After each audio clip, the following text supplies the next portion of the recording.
Welcome to BRK news. Blood pressure, high blood pressure అనేది ఇబ్బంది పెడుతూ ఉన్న సమస్య. ఎందుకు బీపీ అనేది పెరిగిపోతూ ఉంటుంది? బీపీ పెరిగితే వచ్చే అనర్థాలు ఏంటి? మరి జాగ్రత్తలు ఏం తీసుకోవాలి? వివరాలు తెలుసుకుందాం. ఈరోజు మనతో పాటు ఉన్నారు ప్రముఖ internal medicine specialist doctor Rajesh Ukkala గారు. డాక్టర్ గారు నమస్తే. నమస్తే.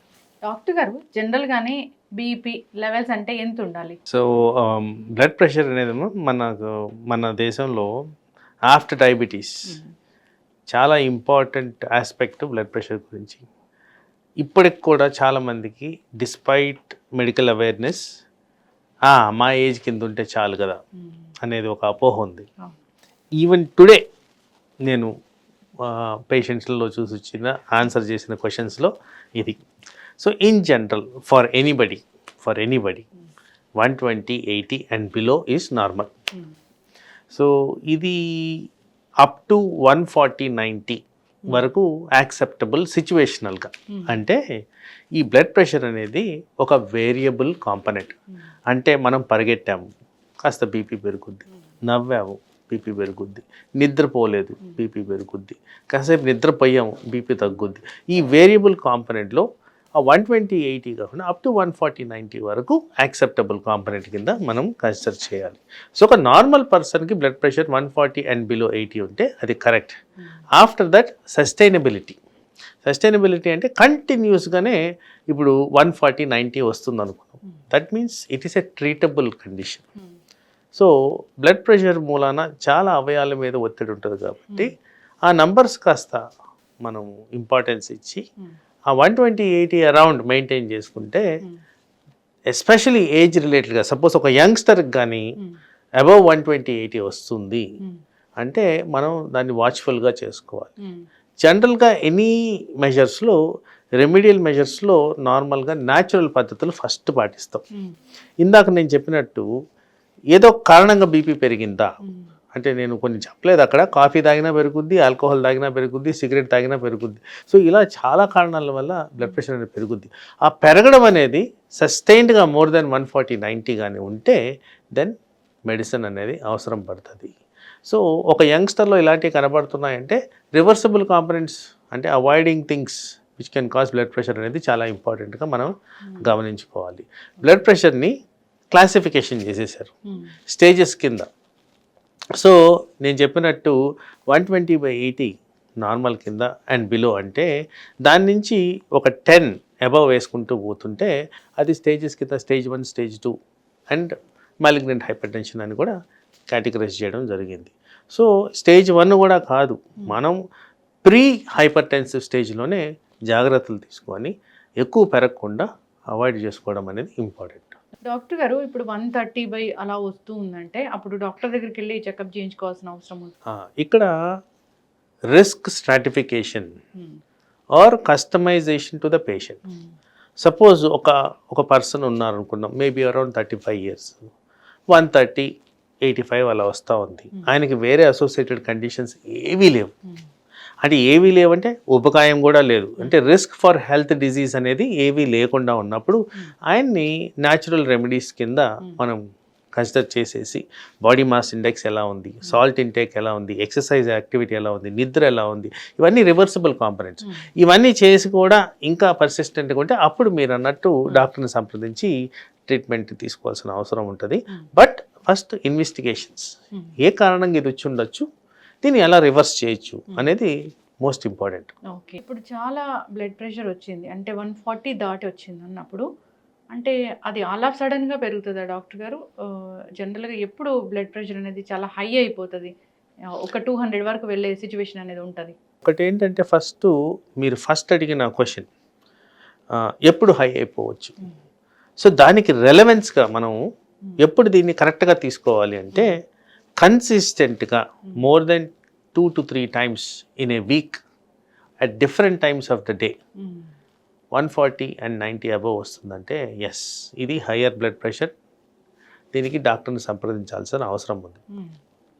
మీరు అడిగిన సెకండ్ క్వశ్చన్ ఎప్పుడు చాలా హై అయిపోద్ది, 200 దగ్గరికి ఎప్పుడు వెళ్ళిపోద్ది. జనరల్గా ఇది ఎమోషనల్కి ఎక్కువగా రిలేటెడ్ ఉండేది. సో ఎక్కువగా కోప్పడ్డారు, ఇది ఎక్కువ సాధారణంగా జరిగేది. ఆ కోపపడిన టైంలో బాడీలో కొంత మార్పులు వస్తాయి, హార్మోనల్ సర్జ్ అంటాం, అవి జరిగినప్పుడు బీపీ పెరిగేదానికి ఆస్కారం ఉంది. ఒక యంగ్స్టర్లో మేబీ తట్టుకోగలుగుతారేమో కానీ ఏజ్ పెరిగే కొన్ని దానివల్ల అనర్థాలు చాలా ఎక్కువ. కామన్గా వచ్చేది heart attack, brain attack. So ఇది బ్రెయిన్ అటాక్కి దారితీస్తుంది కాబట్టి సాధారణంగా మనం హాస్పిటలైజేషన్ అయిన తర్వాత చెప్పేది ఏంటంటే, అరే ఈయనకు హార్ట్ అటాక్ వచ్చింది, ఈయనకు బ్రెయిన్ అటాక్ వచ్చింది. అందరూ మిస్ అయ్యే పాయింట్ ఏంటంటే బ్లడ్ ప్రెషర్ మూలాన వచ్చింది, అది వైస్ వర్స కాదు. ఆయనకు హార్ట్ ఎఫెక్ట్ అయినందువల్ల బీపీ పెరగడం కాదు, ముందు నుంచే బ్లడ్ ప్రెషర్ హై ఉన్నందువల్ల ఎఫెక్ట్ అయింది. ఎందుకు ఇది చాలా క్లియర్గా చెప్తున్నానంటే, చాలా మటుకు క్లినికల్ కాంటెక్స్లో, ఇన్ ప్రాక్టీస్లో నెగ్లిజెన్స్ చాలా ఎక్కువ ఉంది, blind I towards blood pressure ఉంది. ఇన్ఫ్యాక్ట్ కొన్ని ఇంటర్నేషనల్ పబ్లికేషన్స్లో మన దేశంలో ఆల్మోస్ట్ ఒక 15 years అర్లీగా చనిపోతున్నారు జస్ట్ బికాస్ దీన్ని సరిగ్గా కంట్రోల్ చేయలేకపోతున్నారు ఆర్ యాక్సెప్ట్ చేయలేకపోతున్నారు అన్నారు. సో బ్లడ్ ప్రెషర్ని కరెక్ట్గా మనం ఉద్దేశించి మాట్లాడాలంటే దాన్ని కరెక్ట్గా అదుపులో ఉంచితే దాని నుంచి వచ్చే అనర్థాలు రాకుండా మనం కాపాడుకోవచ్చు. అంటే మందులు వాడుతుంటే కూడా ఒక్కొక్కసారి ఈ బీపీ అనేది హైకి వెళ్ళే సిచ్యువేషన్ అనేది ఉంటుందా? చాలా ఇంపార్టెంట్ ఆస్పెక్ట్. ఇక్కడ ఇన్ ప్రాక్టీస్ మాకు ఉన్న ఒక పెద్ద ఛాలెంజ్ ఏంటంటే, మీరు ఒక పేషెంట్గా వచ్చారనుకుందాం, బ్లడ్ ప్రెషర్ అట్లా అబ్నార్మల్గా వచ్చింది, నేను ట్రీట్మెంట్ ఇచ్చాను, 3 నెలలు వాడారు, ఇంకా నార్మలే ఉందని కానీ మానేస్తుంటారు. అది ఫస్ట్ పాయింట్. ఆ మానేసినప్పుడు ఏమవుతుందంటే ప్రెషర్ కుక్కర్కి ఆ ప్రెషర్ తీయకుండా లిడ్ ఓపెన్ చేసినట్టు ఇంపాక్ట్ బాగా ఎక్కువ ఉంటుంది బాడీ మీద, ఎందుకంటే సడన్గా బ్లడ్ ప్రెషర్ పెరిగిపోద్ది. అది నెంబర్ 1.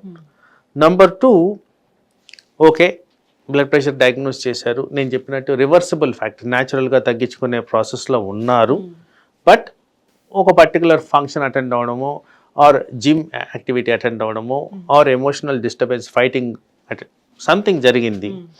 ఆ జరిగినప్పుడు ఏమవుతుందంటే ఈ ఎమోషన్స్ కారణంగా విపరీతమైన బ్లడ్ ప్రెషర్ సడన్గా పెరిగేదానికి ఆస్కారం ఉంది.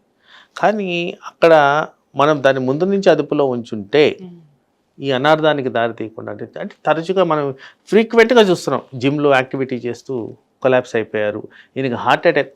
అందరికీ హార్ట్ అటాక్ వచ్చిందని చెప్తున్నారే కానీ దానికి అసలు మెయిన్ రీజన్ ఏంటి, హార్ట్ అటాక్ రాకముందు ఏం జరిగింది అనేది ఎక్కడ మనం దాన్ని ఎస్టాబ్లిష్ చేయడం కూడా కష్టమే. అంటే జనరల్గా హార్ట్ అటాక్ వచ్చిందంటే డాన్స్ చేస్తున్నప్పుడు, అంటే బాగా ఫిజికల్ యాక్టివిటీ చేస్తున్నప్పుడే వస్తుందనే కదా డాక్టర్ గారు, అంటే బీపీ పెరిగినట్టు మోస్ట్ లైక్లీ అది ఉంటుంది. కానీ సరిగ్గా చేసుకొని దాన్ని క్లారిటీగా ఎస్టాబ్లిష్ చేయడం అనేది జరగట్లేదు కాబట్టి బీపీని అంత ఎక్కువగా మనం హైలైట్ చేయలేకపోతున్నాం. వాస్తవానికి any brain attack, heart attack most common reason దీనికి సంబంధించి డయాబెటీస్ కానీ, బ్లడ్ ప్రెషర్ కానీ, హై కొలెస్ట్రాల్ కానీ, ఇవే ఉంటాయి కారణాలు. సో అందుకోసం one of the important component అక్కడ బ్లడ్ ప్రెషర్ కాబట్టి దాని మీద ఎక్కువ ఫోకస్ చేయాలి, దాని మీద ఎక్కువగా ఇంపార్టెన్స్ ఇవ్వాలి.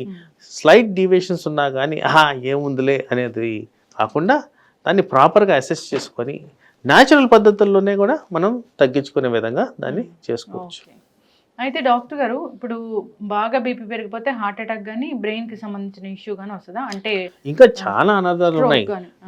బేసిక్లీ టాప్ టు బాటమ్ తీసుకుంటే బ్లడ్ ప్రెషర్ మూలన డైరెక్ట్గా ఎఫెక్ట్ అయ్యేది ఏంటి, కళ్ళు. సో హైపర్ టెన్సివ్ రెటినోపతి అంటాం, దాంట్లో చాలా రకాలు ఉన్నాయి. తర్వాత బ్రెయిన్ స్ట్రోక్స్ రావడం, ఈ డిమెన్షియా రావడం, వివిధ రకాల బ్రెయిన్ స్ట్రక్చరల్ అబ్నార్మాలిటీస్ రావడం, ఇలాంటివన్నీ జరుగుతాయి.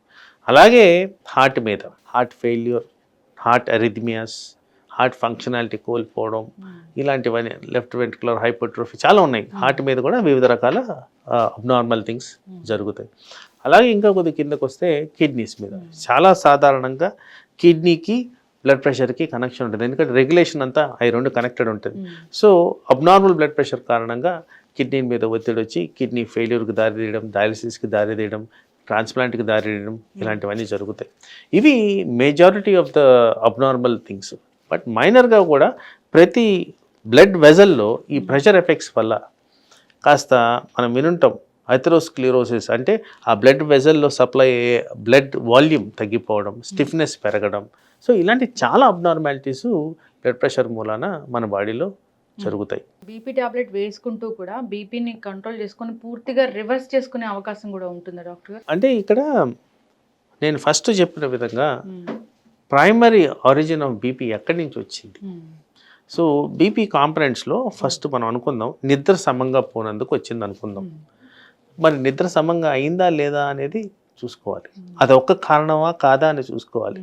సాధారణంగా ఎలా ఉంటుంది, నిద్ర సరిగ్గా పోనందుకు జనరల్గా ఉబకాయం అనేది ఒక కామన్ సైడ్ ఎఫెక్ట్. మరి ఊబకాయం వచ్చినప్పుడు కొలెస్ట్రాల్స్ పెరుగుతాయి. సో ఇట్లా వాట్ ఈస్ దేర్, ఆ పర్సన్లో ఏ కారణాల వల్ల బీపీలు ఎస్టాబ్లిష్ అయ్యేది చూసుకోవడం ఇంపార్టెంట్. ఎంత రివర్సిబిలిటీ తీసుకొచ్చావు అనేది ఇంపార్టెంట్. ఇవి జరిగితేనే మనకి బ్లడ్ ప్రెషర్ని రివర్సిబిలిటీ గురించి మాట్లాడచ్చు. సాధారణంగా నా క్లినికల్ ప్రాక్టీస్లో చాలా తక్కువ మందికి requirement of blood pressure once treatment start చేసిన తర్వాత లేకుండా కనపడడం చాలా తక్కువ. ఇప్పుడు బీపీ న్యాచురల్ వేస్లోనే తగ్గించుకోవాలి, ఓకే 130 అలా వస్తుంది అన్నప్పుడు న్యాచురల్ వేస్ అంటే ఏముంటాయి? పర్ఫెక్ట్గా తగ్గించుకోవచ్చు. సో న్యాచురల్ వేస్లో first and foremost physical activity, exercise మూలాన లాట్ ఆఫ్ చేంజెస్ బాడీలో జరుగుతాయి. ఈ చేంజెస్లో హార్మోనల్ రెగ్యులేషన్ బెటర్గా ఉంటుంది, ఫ్యాట్ కాంపనెంట్ కరిగిపోద్ది, తర్వాత ఈ బ్లడ్ వెజల్స్లో ఉన్న థిక్నెస్ బెటర్గా ఉంటుంది, హార్ట్ ఫంక్షనాలిటీ బెటర్గా ఉంటుంది. ఇది ఎక్సర్సైజ్ ద్వారా తగ్గించుకోవచ్చు. రెండోది the most important salt intake. Salt మూలాన బ్లడ్ ప్రెషర్ పెరుగుద్దని చాలామందికి తెలిసిన విషయం. ఇది సాల్ట్ని రెస్ట్రిక్ట్ చేసుకోవాల్సిన అవసరం ఉంది. సిగ్నిఫికెంట్ అమౌంట్ ఆఫ్ సాల్ట్ మనం తింటాం మన అలవాటు ప్రకారం. ఆ అలవాట్లలో సాల్ట్ని మైనస్ చేసుకుంటే డెఫినెట్గా బ్లడ్ ప్రెషర్ మీద ఎఫెక్టివ్గా ఇంప్రూవ్మెంట్ ఉంటుంది. తర్వాత ఈ సాల్ట్ అనే దాంట్లో సోడియం కాంపొనెంట్ అనేది ఇంపార్టెంట్.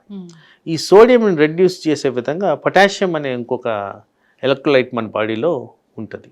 సో ఆ పొటాషియం తగ్గించే విధంగా అంటే ఫ్రెష్ ఫ్రూట్స్ అండ్ వెజిటబుల్స్ ఇవన్నిట్లో కూడా హై పొటాషియం ఉంటుంది. పొటాషియం అండ్ సోడియం బ్యాలెన్స్లో ఈ సోడియంని తగ్గించే విధంగా పనిచేస్తుంది కాబట్టి తద్వారా కూడా మనకి ఇది తగ్గేదానికి ఆస్కారం. తర్వాత మెడిటేషన్ కారణంగా ఏంటంటే బ్రెయిన్కి relaxation, rest and repair process. ఆ టైంలో కూడా మనకి బ్లడ్ ప్రెషర్ తగ్గేదానికి ఆస్కారం ఉంది. తర్వాత వ్యసనాలు, సో స్మోకింగ్, ఆల్కహాల్, ఈ రెండింటి వల్ల డైరెక్ట్గా బ్లడ్ ప్రెషర్ పెరిగేదానికి ఆస్కారం ఉంది కాబట్టి డెఫినెట్గా వాటిని స్టాప్ చేయాలి. తర్వాత excessive amount of caffeine consumption, coke consumption, వీటి వల్ల కూడా మనకి బ్లడ్ ప్రెషర్ వచ్చేదానికి ఆస్కారం ఉంది. ఇవే కాకుండా డయాబెటీస్, హైపర్టెన్షన్, కొలెస్ట్రాల్ ఇవన్నీ కూడా అసోసియేటెడ్ కండిషన్స్ కాబట్టి వీటి కారణంగా కూడా బ్లడ్ ప్రెషర్ వస్తుంది. కాబట్టి వీటిలన్నిటినీ టార్గెట్లో ఉంచుకుంటే బ్లడ్ ప్రెషర్ని న్యాచురల్ పద్ధతుల్లో మనం రెగ్యులేట్ చేసుకోవచ్చు. ఖచ్చితంగా డాక్టర్ గారు చాలా చక్కగా చెప్పారండి. అయితే చాలామంది కూడా బీపీ టాబ్లెట్స్ వేసుకునే విషయంలో టైమింగ్స్ అనేవి పాటించరు. సో జాగ్రత్తలు అంటే ఏం చెప్తారు? సో అగైన్ టైమింగ్స్ పాటించడం టాబ్లెట్స్ గురించి అంటే ఇది వరకు ఉన్న ప్రీవియస్ కాన్సెప్ట్ బీపీ టాబ్లెట్స్ అన్ని డే టైం వేసుకుంటే సరిపోద్ది అనేవాళ్ళం. ఎక్కడైతే డయాబెటీస్లో ఈ డివైసెస్ వాడి మేము షుగర్ కంట్రోల్ని ఎలా తీసుకొస్తున్నామో ఈవెన్ బ్లడ్ ప్రెషర్లో కూడా ఈ డివైసెస్ వాడడం జరుగుతుంది. అంబులేటరీ బ్లడ్ ప్రెషర్ మానిటరింగ్ అనేది చేస్తూ ఉంటాం. ఈ చేయడంలో ఏంటంటే పర్టికులర్గా ఇది వరకు ఉన్న సైన్స్ ప్రకారం డే టైంలోనే బీపీ అకౌంట్ నిద్రపోతే తగ్గిపోద్దని. కానీ ఇలాంటి మానిటరింగ్ చేసినప్పుడు చాలా స్టడీస్లో మాకు ఏర్పడింది ఏంటంటే ఈవెన్ నైట్ టైం కూడా బ్లడ్ ప్రెషర్ అంటే ఈ స్ట్రెస్ వల్ల కానివ్వండి, ల్యాక్ ఆఫ్ స్లీప్ వల్ల కానివ్వండి, consumption of alcohol and smoke వల్ల కానివ్వండి, వీటన్నిటి వల్ల నైట్ టైం కూడా బ్లడ్ ప్రెషర్ పెరుగుతూ గమనిస్తున్నాం. So night time blood pressure పెరుగుతుంది కాబట్టి ఈ బ్లడ్ ప్రెషర్ ట్యాబ్లెట్ అనేది ఎప్పుడు వేయాలనేది ఈ మానిటరింగ్ చేసిన తర్వాత నిర్ధారించడం జరుగుద్ది. ఇన్ జనరల్ ఒక సింగిల్ ట్యాబ్లెట్ స్మాల్ డోస్లో ఉంటే ఐడియల్గా మార్నింగ్ టైమే ఇస్తున్నాము. బట్ ఎక్కువ నెంబర్ ఆఫ్ ట్యాబ్లెట్స్ వాడుతుంటే డివైడ్ చేసి మార్నింగ్ అండ్ ఈవినింగ్ ఇవ్వడం అనేది జరుగుతుంది. అది కూడా చాలామందికి ఏంటంటే బ్రేక్ఫాస్ట్ టైంకి తినకపోవడం, ఆ టైం కోసం లేట్గా ట్యాబ్లెట్ వేసుకోవడం, ఇలాంటివన్నీ కూడా గమనిస్తుంటాం. కానీ డాక్టర్ ఏ టైంకి అయితే సూచిస్తారో ఆ టైం ప్రకారం అదే విధంగా ఆ ట్యాబ్లెట్ వేసుకుంటే డెఫినెట్లీ బెనిఫిషియల్ ఎఫెక్ట్స్ బెటర్గా ఉంటాయి. ఇప్పుడు మీరు చెప్పినట్లుగా డివైస్ అనేది